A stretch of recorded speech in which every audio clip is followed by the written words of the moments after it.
আসসালামু আলাইকুম ওয়া রাহমাতুল্লাহ।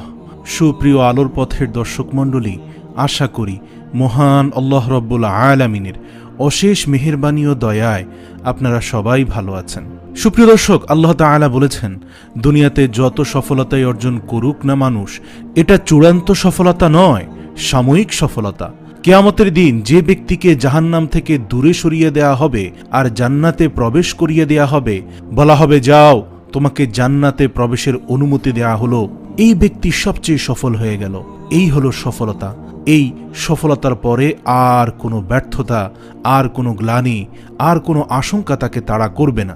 যে ব্যক্তি একবার প্রবেশ করবে জান্নাতে, আর সেখান থেকে সেই নিয়ামত তার কাছ থেকে কখনো ছিনিয়ে নেওয়া হবে না। আল্লাহ তাআলা আমাদের সবাইকে জান্নাতের অধিবাসী হওয়ার তৌফিক দান করুক, আমিন। যারা অমুসলিম, জাহান্নাম তো তাদেরই জন্য, কিন্তু মুসলমানদের মধ্যেও এরকম অনেক হতভাগা, অনেক কপাল পড়া মানুষ আছেন যারা তাদের কৃতকর্মের কারণে জান্নাতে যাওয়ার সৌভাগ্য থেকে বঞ্চিত হবেন। তারাও জাহান্নামে যাবে। রাসূলুল্লাহ সাল্লাল্লাহু আলাইহি ওয়াসাল্লামের হাদিস থেকে সেই রকম 17টি শ্রেণীর কথা আজ আমরা আলোর পথের দর্শকদের জন্য উল্লেখ করতে যাচ্ছি। যেই 17 শ্রেণীর লোক এরা জান্নাতে ঢুকে চূড়ান্ত সফলতা এবং সার্থকতা অর্জন করার সৌভাগ্য থেকে বঞ্চিত হবে, যদিও তারা মুসলিম, এবং এরা জাহান্নামে যাবে। এরপর সেখানে তাদের শাস্তি হওয়ার পরে কোনো কালে আল্লাহ সুবহানাহু ওয়া তাআলার দয়া হলে তখন তারা জান্নাতে আসবে। তাহলে মুসলিম হয়েও যে সমস্ত লোকেরা জান্নাতে যাওয়ার সৌভাগ্য অর্জন করবে না এবং এই সৌভাগ্য থেকে বঞ্চিত হবে, সেই হতভাগা লোকদের ভেতর 1 নম্বর হলেন অবৈধভাবে হারাম পথে উপার্জন করে যে ব্যক্তি দেহ গঠন করেছে, ওই দেহ জান্নাতে প্রবেশ করবে না। নাউযুবিল্লাহ। ওই দেহের জন্য জান্নাত হারাম। সে যতই ভালো কাজ করুক না কেন, তার দেহ যদি হারাম খাদ্য দিয়ে তৈরি হয়, তাহলে সেই দেহ জান্নাতে প্রবেশ করবে না। 2 নম্বর হলো আত্মীয়তার সম্পর্ক ছিন্নকারী ব্যক্তি। যেই কোনো অজুহাতেই হোক না কেন, নিজের ভাইয়ের সাথে, নিজের বোনের সাথে, মায়ের সাথে, বাবার সাথে, ফুফুর সাথে, চাচার সাথে, মামার সাথে, খালার সাথে, চাচাতো ভাই বোনদের সাথে, এক কথায় রক্ত সম্পর্কিত যত আত্মীয় স্বজন আছে, সাথে এমনকি শ্বশুরবাড়ির লোকজন আছে, কোনো যুক্তিসঙ্গত কারণ ছাড়া তাদের সাথেও আপনি সম্পর্ক ছিন্ন করলেন। আত্মীয়ের সাথে যে ব্যক্তি সম্পর্ক ছিন্ন করে, এই ব্যক্তির জন্য জান্নাতে প্রবেশের সুযোগ নাই। রাসূল সাল্লাল্লাহু আলাইহি ওয়াসাল্লাম বলেছেন, যে ব্যক্তি আত্মীয়তার সম্পর্ককে ছিন্ন করে ফেলে, কোনো সম্পর্ক রাখে না, কথাবার্তা বন্ধ করে দেয়, উঠা বসা বন্ধ করে দেয়, এই ব্যক্তি জান্নাতে প্রবেশ করবে না। আপনার জান্নাতে যাওয়ার স্বার্থেই আপনাকে আত্মীয় স্বজনদের সাথে সুসম্পর্ক রক্ষা করে রাখতে হবে। তৃতীয়ত, মুসলিম হয়েও যে ব্যক্তি জান্নাতে প্রবেশ করতে পারবে না, তিনি হলেন ওই ব্যক্তি যে প্রতিবেশীকে কষ্ট দেয়, পাশের বাড়ির ছাদে ময়লা ফেলে, জমিন নিয়ে ধাক্কাধাক্কি করে, জোরে সাউন্ড দিয়ে গান শুনে পাশের প্রতিবেশীকে কষ্ট দেয়। এক কথায় প্রতিবেশীকে যারা কষ্ট দেয়, এই লোকগুলো জান্নাতে যাবে না। এ বিষয়ে সহিহ মুসলিমে সুস্পষ্ট হাদিস রয়েছে। যে ব্যক্তি তার প্রতিবেশীকে কষ্ট দেয়, সে জান্নাতে প্রবেশ করতে পারবে না। অতএব আমার আশপাশে যারা বসবাস করবে, প্রতিবেশী যারা থাকবেন, তাদের সাথে সুসম্পর্ক ভালো রাখার চেষ্টা করতে হবে। সম্পর্ক ভালো রাখতে পারেন আর না পারেন, অন্তত আপনার কোনো আচরণ দ্বারা, আপনার কোনো কাজ দ্বারা তাদের কোনো কষ্ট যেন না হয়, সেদিকে খেয়াল রাখতে হবে। 4 নম্বর হচ্ছে মা বাবার অবাধ্য সন্তান। যেই সন্তান তার মা বাবার ন্যায্য নির্দেশকে অমান্য করে, লঙ্ঘন করে, পাত্তা দেয় না, মানে মা বাবার অবজ্ঞা করে, এই সন্তানের জন্য জান্নাত নিষেধ। সে যত নেক আমল করুক না কেন, সে যত ভালো কাজ করুক, যত নামাজ কালাম পড়ুক, কপালে দাগ ফেলে দেখ না কেন, কোনো ফায়দা নেই। তার জান্নাতে যাওয়ার সুযোগ নাই যদি সে মা বাবার নির্দেশকে লঙ্ঘন করে। আল্লাহ এবং তার রাসূলের নির্দেশের পরে আল্লাহর জমিনে যদি কারো নির্দেশ মানা জরুরি হয়, তিনি হলেন মা এবং বাবা। আবার যদি তারা আল্লাহর নির্দেশের বাইরে কিছু করতে বলে, অন্যায় করতে বলে, তাহলে সেটা মানা যাবে না। অযৌক্তিক কিছু করতে বললে সেটা মানা যাবে না, কিন্তু যুক্তিসঙ্গত যত নির্দেশ করবে সেটা আপনাকে মানতে হবে। আর যদি সেটা মানা আপনার জন্য অসম্ভব হয়, আপনার সাধ্যের বাইরে কোনো কিছু নির্দেশ করে, তাহলে তো আপনার কিছু করার নেই। তবে কোনো অবস্থাতেই ব্যবহার খারাপ করা যাবে না। মা বাবার সাথে যদি কেউ সম্পর্ক নষ্ট করে, তারা জান্নাতে যেতে পারে না। 5 নম্বর হলো যারা অশ্লীল ভাষায় কথা বলে, গালিগালাজ করে, যে কোনো জায়গায় আজে বাজে মন্তব্য করে বেড়ায় এবং উগ্র মেজাজি, মানুষকে সবসময় দমিয়ে রাখার চেষ্টা করে, দাবায় রাখার চেষ্টা করে, কোনো মানুষকে পাত্তা দেয় না, সাইড দেয় না। স্পষ্টভাবে হাদিসে এসেছে যে এই শ্রেণীর লোক জান্নাতে প্রবেশ করতে পারবে না। মুসলমান হয়েও যারা জান্নাতে যাবে না, সেই লোকদের মধ্যে 6 নম্বর হলেন সেই সকল শাসকেরা, সেই সকল নেতারা যারা তাদের অধীনস্থ লোকদেরকে ধোঁকা দেয়। আর বর্তমান দুনিয়ার কয়জন শাসক এই অভিযোগ থেকে বাঁচতে পারবেন সেটা আল্লাহই ভালো জানেন। বলেন একটা, করেন আরেকটা। সেই সকল শাসকেরা যারা তাদের প্রজাদের অধীনস্থদেরকে ধোঁকা দেয়, তারাও জান্নাতে প্রবেশ করতে পারবে না। 7 নম্বর হলো অন্যের সম্পদ যে আত্মসাৎ করে। যে কোনো মানুষের হক আপনি নষ্ট করে টাকা কামাই করলেন, যেভাবে হোক, সেটা ধোঁকা দিয়ে হোক, প্রতারণা করে হোক, ধার নিয়ে হোক, চুরি করে হোক, অথবা চিটারি করে হোক না কেন, কোনোভাবেই অন্যের সম্পদ যদি আত্মসাৎ করেন গায়ের জোরে বা বুদ্ধির জোরে, সেটা আপনি দখল করে ফেলেন, তো মনে রাখবেন সে ব্যক্তির জন্য জান্নাতে যাওয়ার কোনো সুযোগ নেই। 8 নম্বর হলো উপকার করেও যে ব্যক্তি খোঁটা দেয়। কারো উপকার করে যদি কেউ খোঁটা দেয়, ওই ব্যক্তি জান্নাতে প্রবেশ করতে পারবে না। উপকার করেছেন কিন্তু জীবনে কোনোদিন বলতে পারবেন না আমি তোমার জন্য উপকার করেছি, তাহলে আল্লাহর কাছ থেকে তো বিনিময় পাবেনই না, উপরন্তু খোঁটা দেওয়ার অভিযোগে আপনাকে শাস্তি প্রদান করা হবে, জান্নাতে আপনার প্রবেশের সুযোগ থাকবে না। সাবধান, কারো জন্য কিছু করেছেন, জীবনের মুখের বাহির সেটা কোনোদিন করবেন না। যদি এমনটা করে থাকেন, তাহলে এই উপকার করার চেয়ে না করা আপনার জন্য ভালো ছিল, কিন্তু করার পর তাকে খোঁটা দেওয়ার কারণে আপনি গুনাহ করেছেন, জাহান্নামী হচ্ছেন। আল্লাহ তাআলা আমাদের হেফাজত করুক। 9 নম্বর হলো চগলখোর ব্যক্তি। চগলখোর যে ব্যক্তি একজনের কথা অন্যজনের কাছে লাগায়, অন্যজনের কথা আবার একজনের কাছে লাগায়, এমন ব্যক্তি যে এই সব করে সবার কাছে ভালো থাকার চেষ্টা করে। মুনাফেক কিসিমের লোক যারা সমাজের সমস্ত ঝগড়া বিবাদ লাগাতে ব্যস্ত থাকে।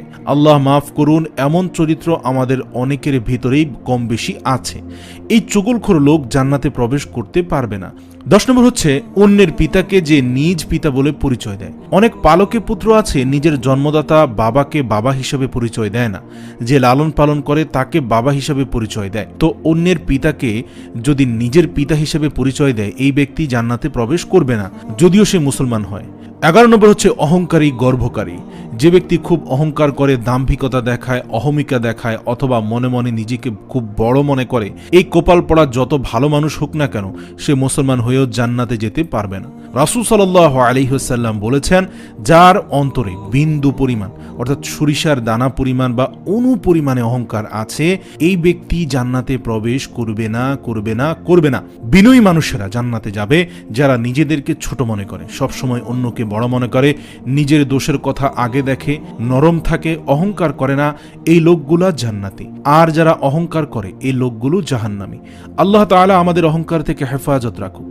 12 নম্বর, যে ব্যক্তি মুসলিম হয়েও জান্নাতে যাবে না, জান্নাতে যাওয়ার সুযোগ থেকে বঞ্চিত হবে, সে ব্যক্তি হলো ওই ব্যক্তি যে ব্যক্তি রাসূল সাল্লাল্লাহু আলাইহি ওয়াসাল্লামের নাফরমান। রাসূল সাল্লাল্লাহু আলাইহি ওয়াসাল্লামের নির্দেশ জানার পরেও সেটা যে কেয়ার করে না, বাপ দাদার নির্দেশকে অগ্রাধিকার দেয়, 14 গোষ্ঠী কি করে আসছে সেটাকে অগ্রাধিকার দেয়, পীর সাহেব কি বলেছেন সেটাকে অগ্রাধিকার দেয়, যদি সে কথা রাসূল সাল্লাল্লাহু আলাইহি ওয়াসাল্লামের বিপরীত হয়, এই রকম যদি হয়, তাহলে সে ব্যক্তি জান্নাতে প্রবেশ করবে না। নবী করিম সাল্লাল্লাহু আলাইহি ওয়াসাল্লাম বলেছেন, আমার উম্মতের প্রত্যেক সদস্যই সবাই জান্নাতে যাবে, শুধু যে অস্বীকার করলো সে জান্নাতে যাবে না। সাহাবায়ে কেরাম প্রশ্ন করলেন, হে রাসূল সাল্লাল্লাহু আলাইহি ওয়াসাল্লাম, অস্বীকার করেছে কে? তিনি বললেন, যে ব্যক্তি আমার হুকুমকে, আমার আদেশকে, নির্দেশকে অমান্য করেছে সেই অস্বীকারী। তবে যে মেনে চলেছে সে জান্নাতে যাবে, আর যে আমার নির্দেশকে মান্য করে নাই সে অস্বীকার করলো, আর যে অস্বীকার করলো সে জাহান্নামে যাবে। 13 নম্বর হলো মুসলিম হয়েও যে ব্যক্তি জান্নাতে যাবে না, সে ব্যক্তি হলো ওই মহিলা যে মহিলা অকারণে স্বামীর কাছ থেকে তালাক চায়, কথায় কথায় স্বামীকে আঘাত দিয়ে কথা বলে। আমাদের মা বোনদের ভেতরে অনেকের ভিতরে এমন চরিত্র আছে, তারা কথায় কথায় স্বামীর কাছ থেকে তালাক চায়। ইবলিশ শয়তানের কাছে সবচেয়ে প্রিয় কাজ, যে কাজে ইবলিশ সবচেয়ে বেশি খুশি হয়, সেটা হলো একটি দাম্পত্য জীবনে যখন বিচ্ছিন্নতা এসে যায়, স্বামী স্ত্রীর ভেতর যখন বিচ্ছেদ ঘটে যায়, তখন শয়তান সবচেয়ে বেশি খুশি হয়। একজন মানুষ হত্যা করলে, একজন মানুষ মদ্যপান করলে, একজন মানুষ চুরি করলেও শয়তান এত খুশি হয় না যত খুশি হয় পারিবারিক জীবনে বিচ্ছিন্নতা ঘটে গেলে। এই জন্য এই বিচ্ছিন্নতা চাওয়া, তালাক চাওয়া এটাও দোষের বিষয়। কোনো মহিলা যদি রাগের কারণে তালাক চায় স্বামীর কাছে কথায় কথায়, তাহলে এরাও জান্নাতে প্রবেশ করবে না। আল্লাহ তাআলা আমাদের মা বোনদেরকে হেফাজত করুন। 14 নম্বর হচ্ছে দুনিয়ার উদ্দেশ্যে যারা ইলম অর্জন করে। অনেকে আছে কোরআন হাদিস শিখে টাকা কামাই করার জন্য, চাকরি করার জন্য, বা এটা বিক্রি করে খাবার জন্য। এই চিন্তায় যদি ইলম অর্জন করে তাহলে সে ব্যক্তিও জান্নাতে প্রবেশ করতে পারবে না।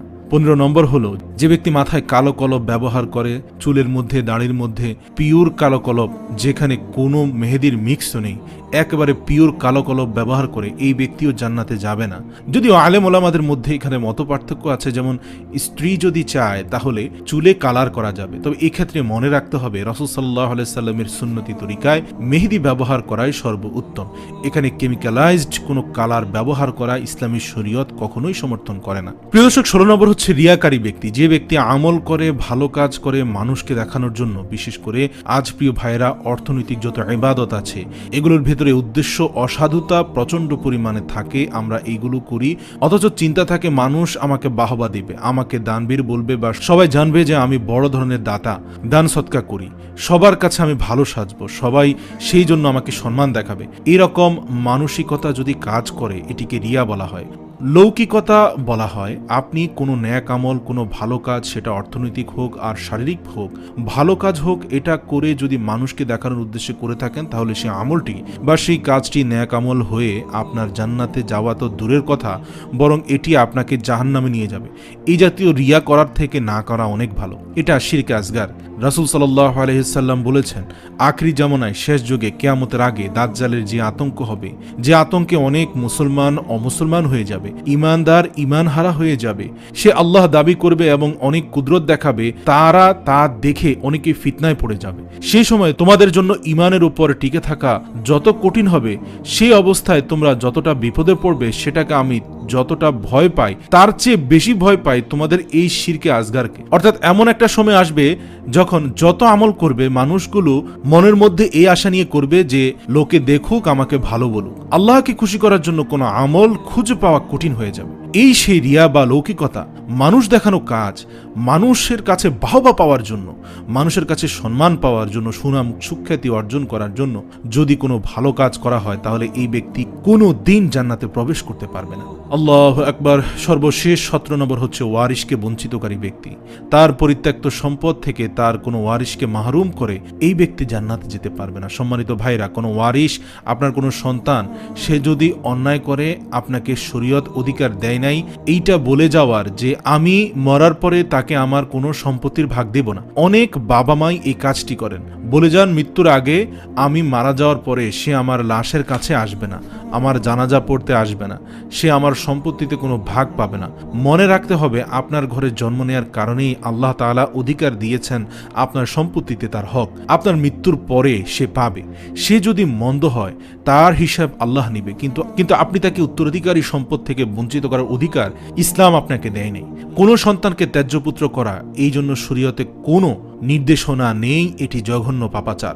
প্রচলিত আইনে হতে পারে, কিন্তু ইসলামের দৃষ্টিতে ত্যায্যপুত্র করার কোনো সুযোগ নেই। তবে হ্যাঁ, অমুসলিম হলে সে সম্পত্তি পাবে না, সেটা ভিন্ন বিষয়। কিন্তু যতক্ষণ পর্যন্ত মুসলিম থাকবে ততক্ষণ পর্যন্ত পরিত্যক্ত সম্পত্তি থেকে তাকে বঞ্চিত করা যাবে না, কোনো বড় ধরনের অপরাধের উপরে ভিত্তি করে। যদি কেউ এমনটি করে তাহলে সে মুসলিম হয়েও জান্নাতে প্রবেশ করতে পারবে না। এই 17 শ্রেণীর লোক, এরা মুসলিম হয়েও জান্নাতে প্রবেশ করতে পারবে না। এর ভেতরে বেনামাজি, তার কথা তো বলাই বাহুল্য, কারণ ইচ্ছাকৃত নামাজ যদি ত্যাগ করে সব সময়, তাহলে তো অনেক ওলামায়ে কেরামদের মতে সে মুসলমানই না। আমরা আগেই বলেছি মুসলমান 5 ওয়াক্ত নামাজ কালাম পড়ে এরপরে জাহান্নামে যাবে, তার কারণ হলো 17 শ্রেণীর লোক। আমরা আবারও সংক্ষেপে বলে দিচ্ছি: 1, হারাম খাদ্য গ্রহণ করে; 2, আত্মীয়তার সম্পর্ক ছিন্ন করে; প্রতিবেশীকে কষ্ট দেয়; বাবা মার অবাধ্য সন্তান, মা বাবার কথা শুনে না; উগ্র মেজাজি যারা, অধীনস্থদের প্রজাদেরকে যে সমস্ত শাসকেরা কষ্ট দেয়, জুলুম করে, যে সমস্ত রাজারা, যে সমস্ত নেতারা প্রজাদের ধোঁকা দেয়, তারা অন্যের সম্পদকে অন্যায়ভাবে আত্মসাৎ করে, যারা উপকার করে খোটা দেয়, যারা চগলখোর ব্যক্তি জান্নাতে যাবে না। অন্যকে নিজের পিতা হিসাবে, নিজের বাবাকে পরিচয় না দিয়ে অন্যকে নিজের বাবা হিসাবে পরিচয় করে দেয় যে ব্যক্তি। আর 11 নম্বর হচ্ছে অহংকার এবং গর্ব করে যে ব্যক্তি, যার মনের ভেতর অহংকার আছে, সে জান্নাতে প্রবেশ করবে না। 12 নম্বর রাসূল সাল্লাল্লাহু আলাইহি সাল্লামকে যে ব্যক্তি অনুসরণ করে না, তার নির্দেশকে মান্য করে না, সে ব্যক্তি। 13 নম্বর হচ্ছে অকারণে তালাক কামনা করে যে নারী, সে নারী জান্নাতে প্রবেশ করবে না।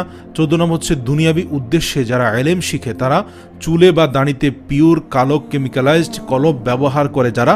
16 নম্বর হচ্ছে মানুষকে দেখানোর উদ্দেশ্যে যে কোনো ভালো কাজ করে যে ব্যক্তি। 17 নম্বর হচ্ছে ওয়ারিশকে বঞ্চিত করে যারা, তারা এই রকম অভিভাবক জান্নাতে প্রবেশ করবে না। উপরোক্ত এই সকল শ্রেণীর লোকেরা মুসলিম হয়েও জান্নাতে প্রবেশ করতে পারবে না। আল্লাহ তাআলা আমাদেরকে এই দুর্ভাগাদের তালিকা থেকে আমাদের নামগুলোকে বের করে আনার তৌফিক দান করুক, আমাদের আমলের মাধ্যমে আমাদের এই শ্রেণীর ব্যাপারে সচেতন হওয়ার তৌফিক দান করুক। তবে আমরা আল্লাহ তাআলার কাছে আমাদের প্রাপ্ত জান্নাত চাইতে পারবো, আশা করতে পারবো জোরালো ভাবে। আল্লাহ তাআলা আমাদের সবাইকে আখিরাতের কঠিনতম দিনে প্রথম চান্সেই জান্নাতে যাওয়ার তৌফিক দান করুক, জাহান্নাম থেকে মুক্তি নসিব করুক। আমিন।